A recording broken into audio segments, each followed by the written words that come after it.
Right guys, day 2 in Bali. As you can see, it's very sunny today, which is nice. Usually it's just cloudy. Well, it was yesterday anyway. So the plan for today, we're literally going to go to the place we rented the bikes because Daniel needs to repair his helmet, as we showed you in yesterday's vlog. Literally just broke and it fell apart.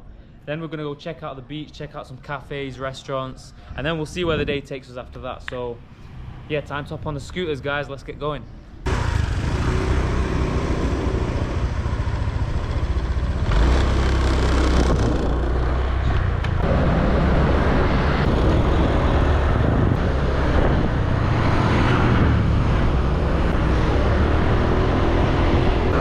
Right, it says we're 5 minutes away from the beach now.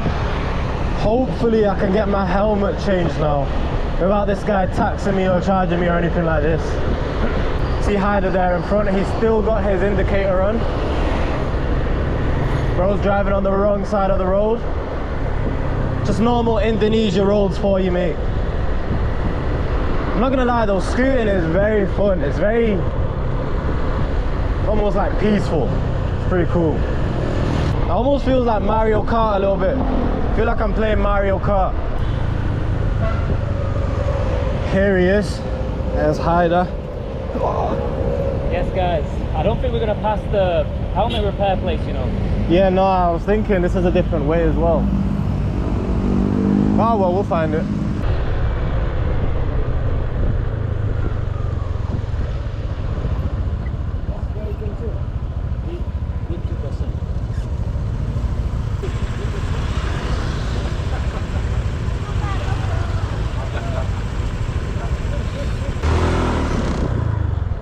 Right, so I don't know if we've just been scammed or what, but Haider's saying there was a toll fee that he's paid, 2k each. Although I'm not sure how accurate that is. I don't know how reliable that is, because I literally just saw the locals scoot past. So a part of me thinks they're just trying to extort tourists there. Literally saw about 7 locals just scoot right past.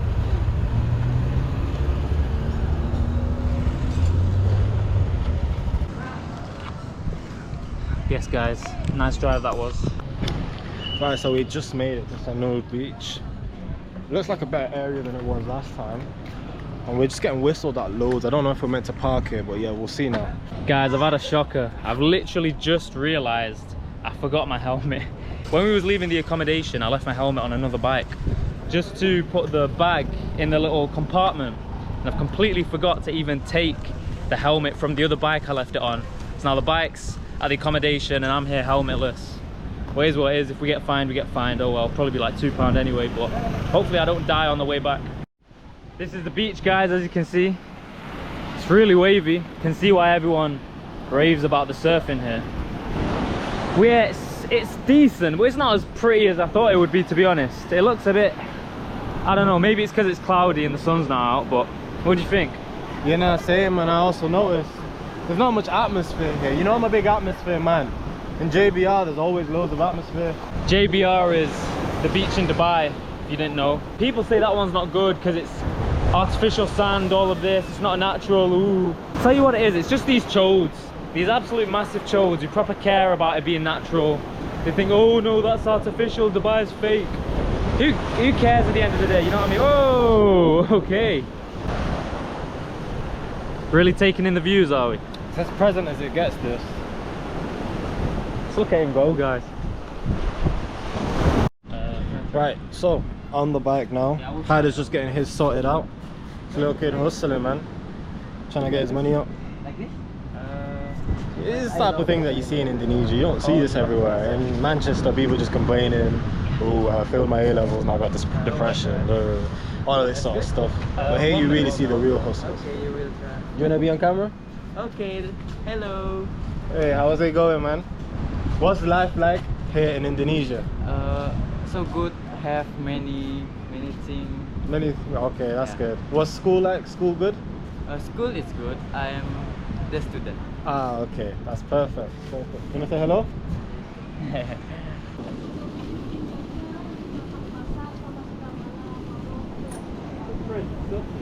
Yeah, super present stuff. Yeah, no, so the beach does get a tiny bit better. The only thing it is missing is just the atmosphere, really. There's literally no one here. And I have no clue why. Maybe because we came during the winterish time. We're in March right now, 2nd of March. So yeah, maybe that's why. But literally no one. Got a couple present people over there. See that woman chilling with her dog. Hello. Hi. See, that's the thing about Indonesia. The people genuinely really nice. Very, very nice people. Better than Dubai, better than the UK. The people here are just really nice, very amicable people.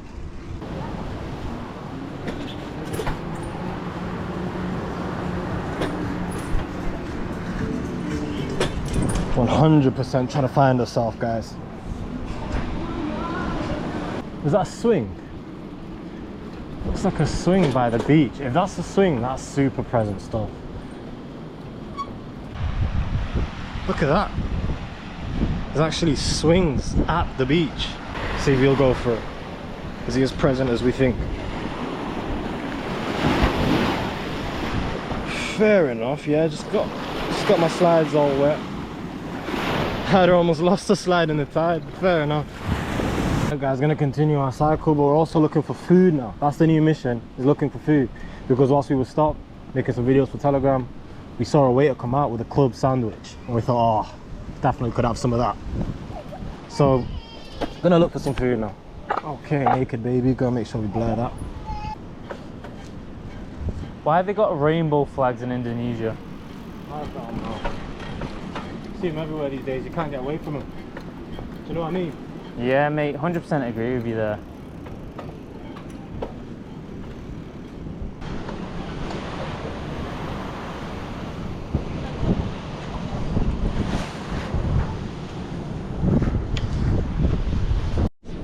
Alright guys, this is the place we're thinking to eat at.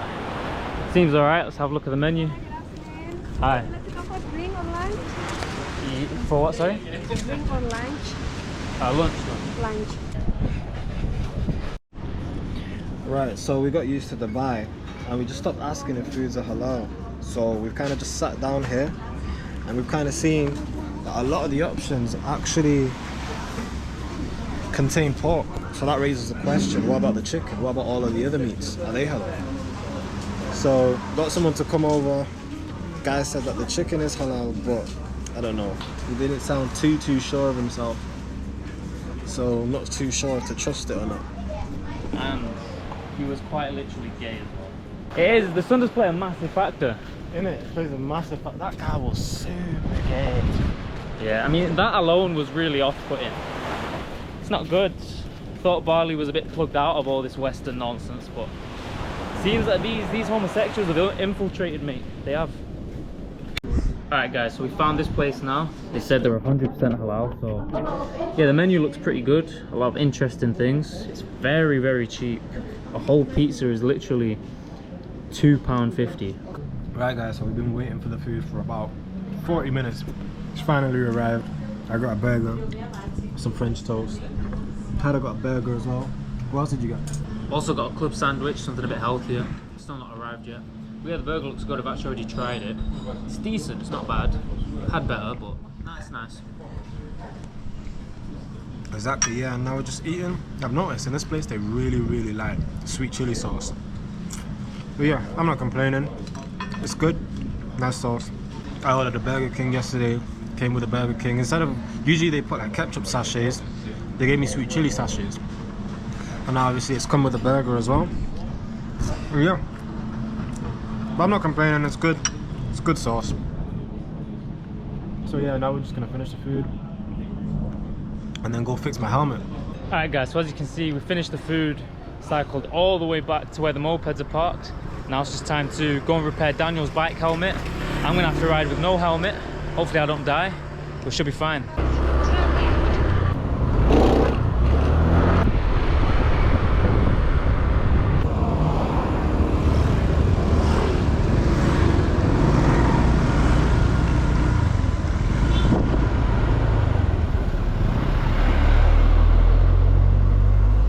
Alright guys, as you can see, it arrived in one piece. Now we're at the place where we rented the bikes, trying to sort of replacement for Daniel's helmet, sorry. Right guys, as you can see, got a new helmet now, replacement, and I've had some issues with the bike in terms of like starting it, but yeah, now everything should be sorted. We're gonna head back home, maybe swim in the pool or something, and just see where the day takes us really. So we made it back, and look, Haider has decided to go for a nice little swim. He's chilling. I've opted out of the swim. I've opted to, you know, not go into the pool today. Not really feeling it. Guys, one thing I've realised ever since we arrived in Bali is just how lucky all of you are to be from the UK, from America, Europe, from the West in general. Because the kids here, they are hustlers. We're seeing like 12-year-olds running shops on their own. We're seeing guys who do not know how to speak English. And it's just makes you think, if these guys woke up one day with the world of ambition and they wanted to get rich, they wanted to start an online business, they wanted to do great things, it would be so difficult for them. Because what are they going to do? They're going to watch podcasts, they're going to buy a course. Firstly, they have no money because the average wage here is actually £5 a day. So what private network can that get them? What course can that get them? It can't get them any education. And then secondly, they don't know English, so they can't understand these podcasts, they can't understand these, you know, courses, these Wikipedia websites, whatever, these sources of education, they can't understand them. Whereas you in the West are so extremely lucky because you have a lot of money. You make £50 a day if you work. You can literally afford a private network like High Rise Society within a week if you work every day for £50 a day. A week is all it takes to get a network for a year. That's literally unreal value. And then if you want to buy a course, if you want to watch some podcast videos, you want to watch videos like this, you can understand them and you can get so much value from these videos for literally free. It's crazy. So you have such an advantage. And then on top of that, your competition in the West, you're not even competing with other guys who have that advantage, because the other guys who you're competing with are all bums, they're all gay and they're all fat. They don't care about all this. They'd rather smoke and party. So who's really stopping you? And the answer is, you are stopping you. You need to stop procrastinating and stop overthinking and just start doing things. Just start doing things, guys. There's no point procrastinating and overthinking. Join that online network. Fly out to Bali. I'm not gonna lie, I'm not the biggest fan of Bali. I kind of want to go back to Dubai already. But it's only been a day, so I'm gonna give it more time. But yeah, fly out to places all over the world. Just do stuff. You're not gonna get anywhere by sitting in your mum's home. I promise you. You will not make progress like that. You need to see the real world and go out and do things. Yeah, nah, he nailed it there. Spot on. And that guy who was actually renting us the bikes, he's like 16 years old. That's crazy. He's a hustler. He's a hustler. And he's not an exception. He's not a rare case here. In fact, that's one of the first things I noticed when I first landed is how many people, because we landed at like 3 a.m. And even at 3 a.m., bug on my foot. Even at 3 a.m., I was literally seeing little kids just running shops on their own, you know, chilling in their shops, doing this, doing that. It's crazy the amount of work that these little kids are putting in. Compared to people in the West, compared to the kids in the West, they're just spoiled, always on their phones, scrolling through TikTok, don't really care, they're lazy, they're entitled, all of these things. It's a completely different world. And this is your competition. Like Haider said, that's your competition. It's crazy. And that's a good point actually, because I've never actually seen yet an Indonesian kid scrolling. They're all just being present, they're all having fun, they're all riding the motorbikes, working, hustling. I've never seen an Indonesian kid on his phone. It's true. Literally haven't seen it yet. It's true. These guys are so plugged out, it's amazing. But I've actually got a little story to tell you guys. So in Dubai, we was in Fashion Avenue in downtown, and there's some Pakistani kid who's 22 years old. He just arrived in Dubai that month, and he came to Dubai with nothing but a visa, a tourist visa, a 30-day visa, because he wanted to try and find a job. He wanted to try and find work because the pay in Dubai is better than it is in Pakistan. So he came here and was just applying for every job, applying to loads of places, and he wasn't getting accepted. And then eventually he actually got kicked out of his account. He was staying in Dera, and Dera is basically the poorest part of Dubai, right? He's staying in Dera in a hostel with 10 other guys. And the rent was only £50 a month, but he couldn't afford it. He ran out of money. And because he'd run out of money, he's just chilling in downtown, begging people for money, begging people for help, just trying to survive, trying to find somewhere to sleep. And if you don't know, begging is actually a crime in Dubai, so he could have got in prison for that. But the moral of the story is that people are such hustlers on these sides of the world, because think about it, what's your average 21-year-old doing in England? He's claiming he's depressed, he's overweight, he's doing nothing but playing FIFA all day, and he's a talker. He's being a bum in uni, partying and drinking. Whereas 21-year-olds in Pakistan, in the other side of the world, are flying out to Dubai on their own with nothing but a visa and just hustling all day trying to find a job.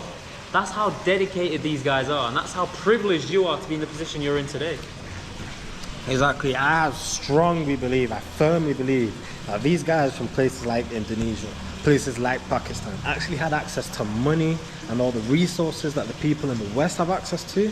There'd be a lot more millionaires because of the simple, sheer hustle that's instilled inside them. And people could argue and say the hustle's installed in them because they don't have the money, so they have to work, otherwise they can't survive, which is also true. But I mean, just if they had the same amount of hustle and they just had access to all the money, guaranteed a lot more people would be successful. Guaranteed, 100%. Because that hustle, that just taking that risk, saying you have no money in Pakistan and then just going for it, taking that risk, flying to Dubai, that is crazy, and that's a risk, and that's some type of bravery that a lot of people do not have, especially in the West. They don't take risks, and that's why they never prosper. But yeah, we're just gonna chill in the pool for a little bit, then head up, do some work, and yeah, call it a day. Like always, make sure you join the free Telegram. It's going to be in the link in the bio. And last but not least, High Rise Society is coming out in around about 2 weeks. So make sure you're quick, make sure you act fast, and make sure you take that risk. Join, you will not regret it. I guarantee you it's going to change your life, because networking is essential for success in business.